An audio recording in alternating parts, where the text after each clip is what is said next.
Shalom has helped me to embrace dialogue among the conflicting parties.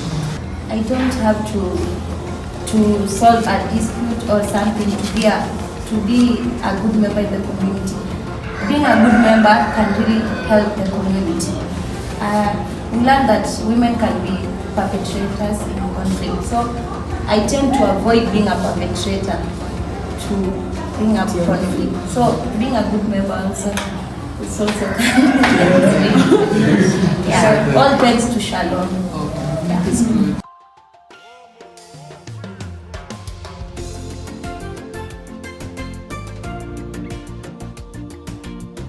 Kibera is the largest slum in Africa. It's the third or fourth largest slum in the world. It's a population of 6 million people here in Kenya. There's 2 million here in Kibera. So 30% of the people live in the slum here in Nairobi. So it's really tough. You know, there's some big slums in Mumbai and Mexico and places like that, but the population of those cities is 20-30 million. So relative to the size of the city, that's a lot of people living in really bad conditions, as we see outside. So it was interesting to see the women that soap making has actually transformed their lives, which was amazing. So yeah, really, really special morning what we've seen today and the women that we met. It was extremely powerful. So heading out now into the midst of the slums. See the madness, I guess. Yeah.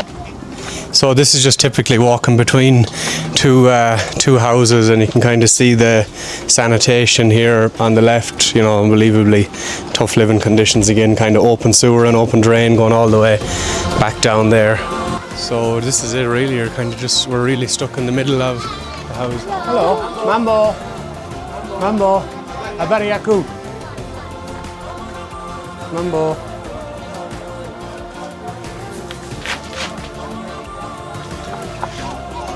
Hey, Mambo.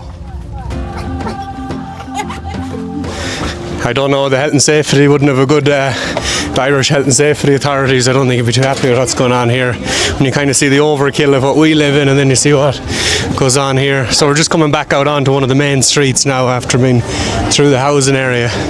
As you can see, a lot of hustle and bustle and a lot of lots of business, which I can see straight away. People all trying to do their trade.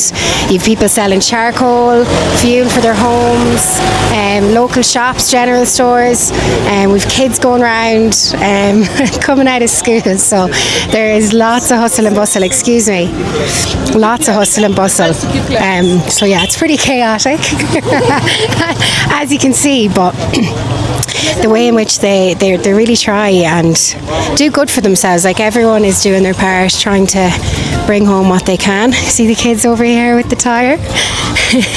They're helping out as well. It's pretty incredible. Definitely. Butchers, Alison. We have a lovely butcher's over here.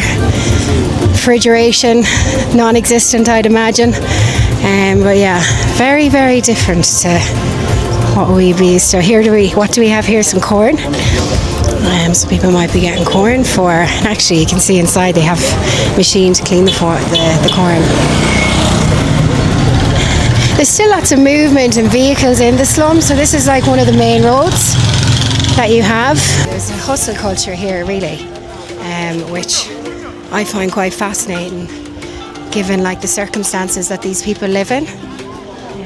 They really do try to make good with what they have, which is pretty incredible. So lots of fish here. Fresh fish, anyone? Fresh fish, fresh veg. Yeah, the vegetable shops. What about this chicken down in the store?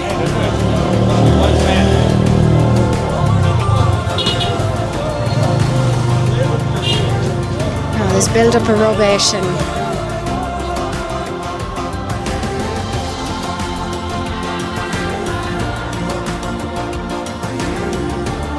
so guys, my name is Musa, and you guys welcome to Kibera. So briefly I'll tell you the history of Kibera, how Kibera was back then and how Kibera became to be the way it is right now. But now I want to tell you something about Kibera. So we have a nickname for Kibera. Kibera is known as the chocolate city. So we have two main reasons why we call Kibera the chocolate city. So reason number one, why we call Kibera the chocolate city is that the common color in Kibera is brown. So during back then, when we never had these roads, when we had rains, we used to have a lot of chocolate on the ground. You could have stepped on the chocolate going out. And then another thing about Kibera is that most of the houses you're having in Kibera, the walls are made of mud. Most of the roof, you'll see from the viewing point, the roof are brown in color. So that's why we call Kibera the chocolate city. So reason number 2, why we call Kibera the chocolate city is that if you travel over Kibera using a helicopter or an aeroplane, and then you view Kibera from the up viewpoint, you'll notice that Kibera is surrounded by good, rich neighborhood around Kibera. And then we have Kibera in the middle. So we normally say those good, rich neighborhood around Kibera, they're like bread. And then Kibera is like the chocolate in the middle. So this is it's basically like a chocolate sandwich. Yeah. What's the best part? Yeah. So if you guys have any question about Kibera, feel free to ask. So we'll go to the viewing point, and then at the viewing point, I'll tell you the history of Kibera, how Kibera was back then, and how Kibera became to be the way it is right now. Another thing before you move from here, I want you to know that the whole Kibera, we have up to around 13 villages in Kibera, and today we'll only manage to do like 2 of the villages in Kibera. We have already done 1. Actually, we'll do 3. We have already done 1. Now we're going to the second one, and then we'll finish with the third one. What was this village called that we just left? Gatwekera. Yeah. Okay. And then the next one we're going to is called Kisumundogo. And then from Kisumundogo, we'll go to Olympic. Yeah.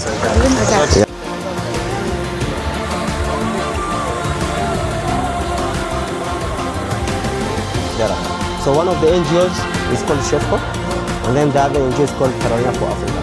So those are the 2 leading NGOs we have in Kibera, and they're doing pretty much good stuff in this community. Yeah. So, wendo uongoze, wao kuwa mbele.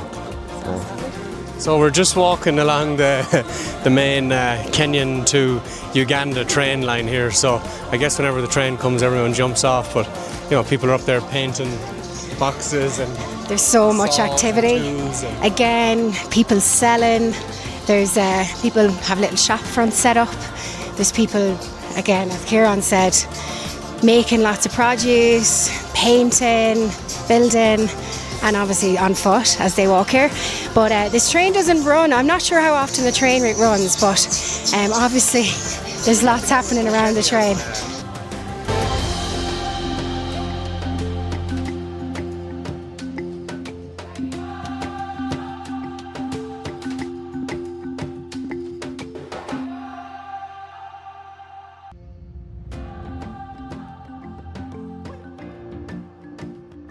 The rich part of Kibera and the poor part of Kibera.